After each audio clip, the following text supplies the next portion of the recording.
about efficiency, security, and you adapt to your business. There's no one solution. The reason cloud is vital, as I said, is scale and scalability.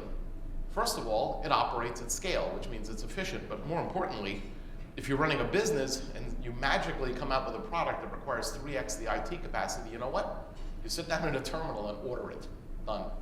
You don't go hire a new CIO, buy a bunch of systems, ship them in, get the network, none of that. Velocity. You can stand up a business in hours, not months or years. This is really amazing. I mean, the world has just changed. An economy, because these are all shared assets and services. The other thing that's interesting is the entire business environment flips here because you're talking about using OpEx, not CapEx. That is incredibly important. That is a just foundational change, and it gets lost sometimes. So what are the challenges that make moving to cloud such a critical forward path? And this is basically one of those challenges. As you just heard, we have entered the era of big data. Big data is being driven by so many things that it's almost incalculable. To begin with, we're used to dealing with that little blue stuff at the bottom, which is structured stuff, text, all kinds of structured data, spreadsheets. That's a nit. It's 1 part per million of the problem. The government, as an example, electronic medical records have been mandated. You do realize we take about 1 billion medical images per year. They have to be stored losslessly, lossless compression. Interesting. This is a huge challenge. Do you really want to buy tons and tons and tons of storage yourself, or have it someplace where somebody actually can do it efficiently? The other amazing thing is, that's the good news. The really bad news is this.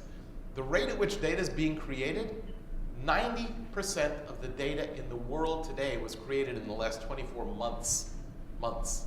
Not years, not centuries, months. And this is getting shorter and shorter. I mean, this number comes down by 2020. Some people argue it'll be less than a year. The rate at which data is coming at us is ferocious. That really means that the strategy of, I'm going to store it myself, ain't going to work. In fact, you can't even store it remotely. It makes no sense. You actually will have to build intelligence that actually filters the data and only stores what you need, either by legal requirement, metadata that reduces to a smaller format, the same information efficiently. Do you really want to build an in-house IT shop that does this? And the answer is most people say no. The technology we have relied upon for these enormous jumps, I mean, we're talking factors of a million performance, those things are gone. I'll give you perspective on how far things have come. When John Kennedy said, we're going to send a man to the moon, which is probably one of the best deals I've ever heard, we'll send a man to the moon, bring them back safely by the end of the decade. That was in, what, 61?